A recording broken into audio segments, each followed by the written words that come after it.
France के प्रधानमंत्री Michel Barnier ने अपना इस्तीफा दे दिया है। कल नेशनल असेंबली में वो अविश्वास मत का सामना नहीं कर सके।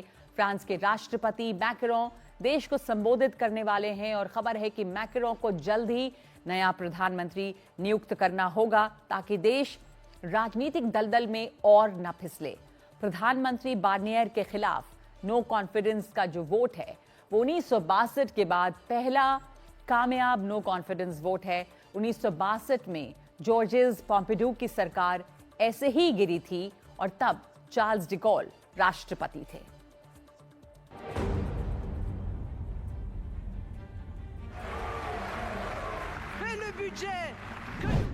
तीन महीने बाद ही फ्रांस में मिशेल बार्नियर की सरकार का इम्तिहान हुआ और वो नेशनल असेंबली में अविश्वास प्रस्ताव पर हार गई। हाल ही में पेश किया गया नया बजट बार्नियर को ले डूबा, जिसमें उन्होंने टैक्स बढ़ाने का फैसला किया था। उन्होंने नए बजट में टैक्स तो बढ़ा दिए, लेकिन इसे नेशनल असेंबली में पास नहीं करवाया, जबकि ऐसा करना जरूरी होता है। बस यहीं से उनकी अल्पमत सरकार की उल्टी गिनती शुरू हो गई। संसद में वामपंथी न्यू पॉपुलर फ्रंट की ओर से अविश्वास प्रस्ताव पेश किया गया था। उसके पक्ष में 331 वोट पड़े, जबकि प्रस्ताव के पास होने के लिए 288 वोट ही काफी थे। ये इसलिए संभव हो सका क्योंकि वामपंथी और दक्षिणपंथी गठबंधन एक हो गए। फिलहाल नेशनल असेंबली में किसी एक पार्टी को बहुमत नहीं है। बार्नियर के इस्तीफे के बाद मैक्रों को एक नया प्रधानमंत्री नियुक्त करना होगा। ये इसलिए जरूरी है क्योंकि फ्रांस में जुलाई 2024 में ही चुनाव हुए हैं और जुलाई 2025 तक नए चुनाव नहीं हो सकते हैं। यानी नई सरकार तो बन सकती है, लेकिन राजनीतिक अस्थिरता पर लगाम लगेगी, इसकी कोई गारंटी नहीं ले सकता। और मैक्रों पर भी इस्तीफे के लिए दबाव बढ़ रहा है, लेकिन उनको हटाया नहीं जा सकता है। फ्रांस में राष्ट्रपति देश के प्रमुख होते हैं। राष्ट्रपति और संसद दोनों के पास ताकत होती है। राष्ट्रपति के पास बड़ी नीतियां बनाने के अधिकार हैं। प्रधानमंत्री की नियुक्ति का भी अधिकार राष्ट्रपति को है। प्रधानमंत्री राष्ट्रपति के एजेंडे को लागू करते हैं। संसद राष्ट्रपति को नहीं हटा सकती, लेकिन राष्ट्रपति को संसद भंग करने का अधिकार है। वो संसद की भी अनदेखी कर सकते हैं।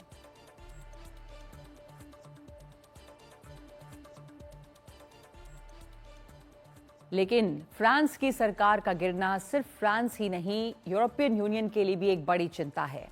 फ्रांस में राजनीतिक और आर्थिक अस्थिरता है। मैक्रों एक नया प्रधानमंत्री अगर नियुक्त कर भी देते हैं तो क्या संकट हल हो जाएगा?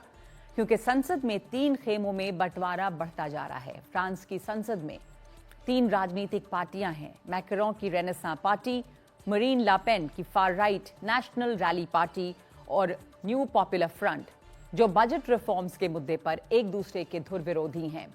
फ्रांस का बजट डेफिसिट ईयू के मानक से अब काफी बढ़ गया है। ये ईयू के लिए संकट की घड़ी है। फ्रांस और जर्मनी को यूरोपियन यूनियन का इंजन कहा जाता है। फ्रांस में यूके के बाद सबसे बड़ी सेना है। चाहे वो राजनीतिक नेतृत्व हो, आर्थिक ताकत हो या फिर वैचारिक लीडरशिप, फ्रांस और जर्मनी ईयू में सबसे बड़े पावर्स हैं। फ्रांस में घरेलू राजनीतिक उथल पुथल मची हुई है और जर्मनी में भी फरवरी में स्नैप इलेक्शन होने हैं। ऐसे में एक आक्रामक रूस के खिलाफ एक मजबूत और एकजुट यूरोपियन यूनियन बिखरता नजर आ रहा है। इसके साथ साथ ये सवाल है कि क्या इमैनुअल मैक्रों पर भी इस्तीफे का दबाव बढ़ता जाएगा? और इस पर बातचीत के लिए हमारे साथ हैं पूर्व राजनयिक दिनकर श्रीवास्तव। धन्यवाद आपका दिनकर श्रीवास्तव जी। इस वक्त फ्रांस में जो हो रहा है वो फ्रांस की अस्थिरता के लिए तो बुरी खबर है, यूरोपियन यूनियन के लिए भी एक बुरी खबर है। किस तरह से एक इंस्टेबिलिटी और परेशानी यहां पर बढ़ती दिख रही है? जी हाँ, आपने एकदम ठीक कहा। फ्रांस और जर्मनी यूरोपियन यूनियन के 2 सबसे बड़ी ताकतें हैं और कुछ ऐसा संयोग हुआ है इस बार कि दोनों में सरकारें गिर गई हैं। पहले जर्मनी में गिरी और उसके बाद फ्रांस में। दोनों बड़े मुल्क इस समय आर्थिक संकट से जूझ रहे हैं। जर्मनी में तो रिसेशन चल रहा है, फ्रांस में भी बड़ा हाई बजट डेफिसिट है, 6.1%, जो ईयू का मानक रहता है मानक है 3%, तो ये इसका 2 गुना है। और इसी वजह से बार्नियर ने ये कदम उठाया कि अपनी जो भी उनकी अपनी पार्टी का संकट था उसके बावजूद वो बजट लाए जिसमें उन्होंने $60 बिलियन का एक्स्ट्रा टैक्स का प्रस्ताव तो ये दिया। जो एक्स्ट्रा टैक्सेशन और जो ये सख्त रिफॉर्म्स की बात कर रहे थे बार्नियर, उस वजह से ये इतने अलोकप्रिय हुए और उसके वजह से ही उनके खिलाफ अविश्वास प्रस्ताव आया। जो फ्रांस की पार्लियामेंट है उसमें भी काफी बंटवारा है, मरीन लापेन की पार्टी है, दूसरी पार्टी, इनमें काफी टकराव है इस बजट को भी लेकर। किस तरह से बटी हुई है फ्रांस की राजनीति?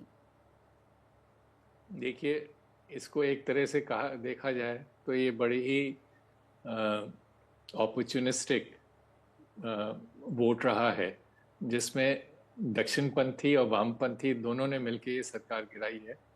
वामपंथी पार्टियों का रुख तो समझ में आता है कि वो टैक्स बढ़ाने का और या विरोध करेंगे, लेकिन जो दक्षिणपंथी पार्टी है वो भी उसके साथ जुड़ गई। इसके पीछे एक और वजह है कि 2027 में, जो आज से ज़्यादा दूर नहीं है, 2 साल बाद राष्ट्रपति का चुनाव होगा जी। और ये तीनों जो बड़े दल हैं उनके नेता अपने इलेक्टोरल प्रॉस्पेक्ट्स को देख रहे हैं कि कैसे वो मैक्रोन को नीचा करके अपनी छवि उभारें। तो इस समय कोई भी बड़ा खिलाड़ी इसके लिए नहीं तैयार है कि वो कोई समझौता करे। तो अगर मैक्रोन नया प्रधानमंत्री भी नियुक्त करते हैं तो उसमें उनको भी उसी संकट से जूझना पड़ेगा। एक तरफ तो बजट में की समस्या है और दूसरी तरफ तो कोई बड़े गुटों में समझौता होने की तो एक संकट की स्थिति है इस समय फ्रांस में, जैसा हमने पहले भी बताया। धन्यवाद आपका दिनकर श्रीवास्तव। के इमैनुअल मैक्रों के लिए एक मुश्किल वक्त इसलिए भी है कि वो नया अगर प्रधानमंत्री नियुक्त कर भी लेते हैं जल्दी, तो क्या ये संकट हल हो जाएगा? 27 में उनका टर्म पूरा हो रहा है। इधर मरीन लापेन जो फार लेफ्ट राइट पार्टी हैं, उनका उभार भी हो रहा है और वो अपने लिए भी मौके तलाश रही हैं, इसलिए मैक्रों पर संकट बना हुआ है।